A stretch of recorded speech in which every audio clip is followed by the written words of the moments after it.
Baik, assalamualaikum warahmatullahi wabarakatuh. Selamat pagi dan salam sejahtera. Gimana kabar anakku sekalian? Ya, baik. Mudah-mudahan kalian masih dalam keadaan sehat, ya. Selalu diberi semangat, tetap belajar agar nanti apa yang kalian cita-citakan bisa tercapai. Tugas kita yang utama sekarang adalah belajar. Tugas kita yang utama adalah belajar agar nanti apa yang kita cita-citakan bisa tercapai. Anak sekalian, kita bertemu kembali setelah 3 hari, 3 hari kita tidak bertemu meskipun bertemunya di dunia maya. Nah, kali ini kita akan belajar bersama lagi.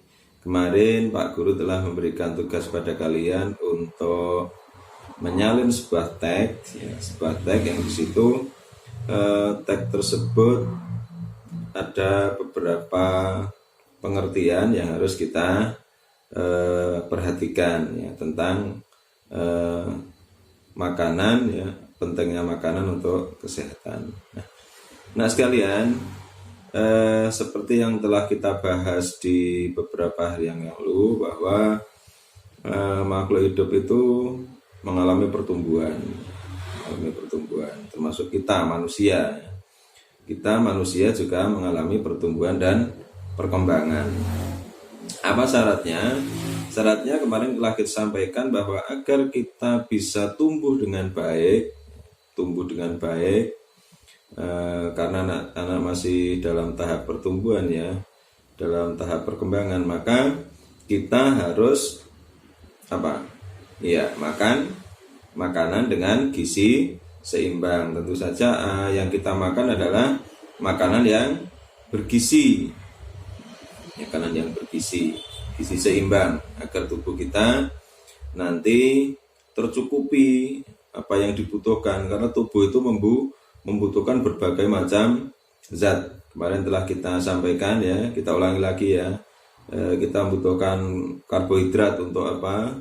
Untuk tenaga, agar kita kuat, kita bisa beraktivitas. Itu kita membutuhkan tenaga. Sumbernya dari mana? Sumbernya dari makanan yang mengandung karbohidrat. Apa saja sih makanan yang mengandung karbohidrat itu? Makanan yang mengandung karbohidrat adalah makanan pokok kita sehari-hari. Dan nasi, makanan pokok kita kan nasi. Nasi itu bisa dari beras padi, bisa dari kalau kita sering istilahkan adalah gaplek, bisa kalau di Madura sana makan pokoknya adalah sagu, itu makanan pokok, itu mengandung karbohidrat. Atau makanan hasil olahan yang bahan pokoknya itu adalah dari tepung, itu banyak mengandung karbohidrat. Apa yang dari tepung? Banyak, makanan pokok tadi, nasi, atau bisa roti. Roti itu kan dari tepung, itu juga banyak mengandung karbohidrat. Fungsinya adalah untuk tenaga, agar kita itu semangat dalam beraktivitas. Kemudian yang kedua kemarin protein ada protein nabati, ada protein hewani. Fungsinya adalah untuk pertumbuhan badan kita, agar badan kita bisa tumbuh dengan ideal, tambah besar, tambah tinggi, itu agar ideal, maka harus terpenuhi apa? Protein. Sumbernya kemarin ada protein nabati, ada daging, ada telur, ada tempe, ada tahu. Kemudian yang ketiga, selain protein juga vitamin. Vitamin ini sangat dibutuhkan untuk daya tahan tubuh. Ada vitamin A untuk kesehatan mata, ada vitamin C agar daya tahan tubuh kita menjadi kuat, ada vitamin D untuk kesehatan tulang, ada vitamin E itu untuk apa? Untuk kesehatan kulit, agar kulit kita sehat, tidak kering, tetap kelihatan segar. Kita harus banyak makan makanan yang mengandung vitamin E. Kemudian ada vitamin K. Ya, vitamin K itu adalah fungsinya itu untuk apa? Ketika kita terluka, kalau vitamin K banyak terdapat di tubuh kita, maka dia akan cepat menutup luka itu sehingga darahnya tidak keluar terus. Nah itu sehingga vitamin itu sangat dibutuhkan di dalam tubuh kita. Sumbernya apa? Sumbernya yang paling banyak adalah dari buah-buahan. Kemudian ada mineral. Mineral itu fungsi utamanya adalah untuk kesehatan tulang, untuk kesehatan gigi. Mineral itu ada kalsium, gitu. Ada fosfor. Itu untuk kesehatan. Dihasilkan dari apa? Bisa dihasilkan dari ikan, dari minyak, juga dari sayur-sayuran, gitu. Misalnya kalsium dan sebagainya. Ada zat besi. Itu adalah untuk apa? Untuk kesehatan. Semua makanan itu adalah untuk kesehatan tubuh kita. Nah itu anak-anak, jadi mari kita jaga kesehatan kita dengan cara makan makanan yang banyak mengandung unsur gizi. Ada vitamin, mineral, ada karbohidrat, ada protein. Jadi agar apa? Agar kebutuhan suplai untuk pertumbuhan kita itu di dalam tubuh kita itu bisa normal, sehingga kita bisa tumbuh dengan baik. Kita tetap terjaga kesehatannya. Nah, misalnya vitamin itu bisa kita hasilkan dari apa? Dari buah-buahan. Untuk mengembangkan buah-buahan itu kita bisa menanam di berbagai media, ya, bisa di kebun ataupun bisa di pot.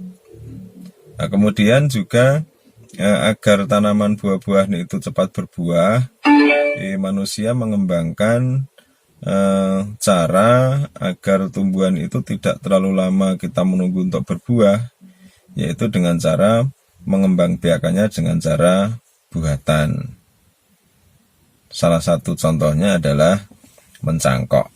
Ya, jadi tumbuhan yang kita inginkan agar nanti tumbuhan yang baru itu seperti tumbuhan aslinya tetapi cepat berbuah, maka bisa kita kembangkan dengan cara dicangkok.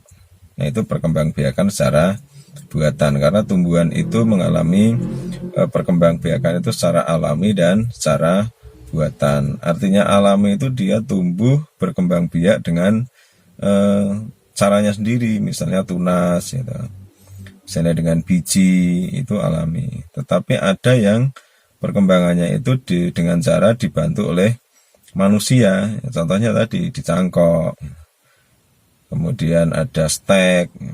Stek itu hanya kita memotong batangnya, kemudian kita tanam, kemudian batang itu akan tumbuh menjadi tanaman baru.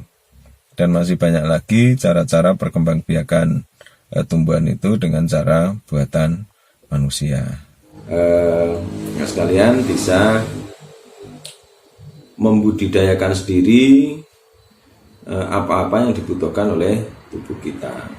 Sayur kita bisa menanam, bisa dengan menggunakan pot, bisa menggunakan itu dengan kaleng-kaleng bekas atau apa, kemudian kita siram, kita rawat agar apa? Agar tumbuhan itu bisa tumbuh dengan baik, karena tumbuhan itu juga memerlukan makanan seperti halnya manusia. Itu anak sekalian, sedikit apa yang kita bahas pada kali ini tentang pentingnya kita makan makanan yang bergizi untuk pertumbuhan badan kita. Baik, ada tugas untuk kalian, tugasnya sedikit saja untuk hari ini. Anak bisa buka di halaman 72 dan 73 di buku tema kamu. Di situ ada beberapa contoh kelompok makanan, gitu. Ada buah-buahan, kemudian ada permen, ada es krim, ada coklat, ada susu, kemudian ada lauk pauk. Nah, anak-anak bisa memberi centang pada lingkaran, memberi centang pada lingkarannya. Kemudian yang kedua bisa memberikan tanda silang pada lingkarannya. Jika kamu memberikan centang, berarti makanan itu bisa dimakan setiap hari. Kemudian kamu kasih alasan, kenapa kok makanan itu bisa dimakan setiap hari, alasannya apa. Kemudian yang kedua, jika kamu memberikan silang, berarti makanan itu tidak baik untuk dimakan setiap hari, alasannya apa. Kemudian kamu tulis. Saya kasih contoh satu ya. Untuk nomor 1 itu buah-buahan. Buah-buahan tentu saja kita kasih centang. Karena apa? Karena boleh dimakan setiap hari. Alasannya apa? Karena tubuh kita memerlukan vitamin yang dihasilkan oleh buah-buahan. Itu alasannya. Itu contoh. Nah, teman sekalian tinggal meneruskan 1, 2, 3, 4, 5 nomor. Nah, sekalian boleh digambar, ya, digambar sebisanya saja. Digambar sebisanya, kemudian nanti dikerjakan, dikasih centang dan ditulis alasannya. Ya, gambarnya boleh diwarna, boleh tidak. Yang penting kamu bisa ngasih gambar sebisanya saja. Itu tugas untuk hari ini. Kemudian nanti tugas difoto, kemudian disampaikan Pak Guru. Itu saja ya. Kita akhiri. Assalamualaikum warahmatullahi wabarakatuh. Salam sehat, tetap semangat.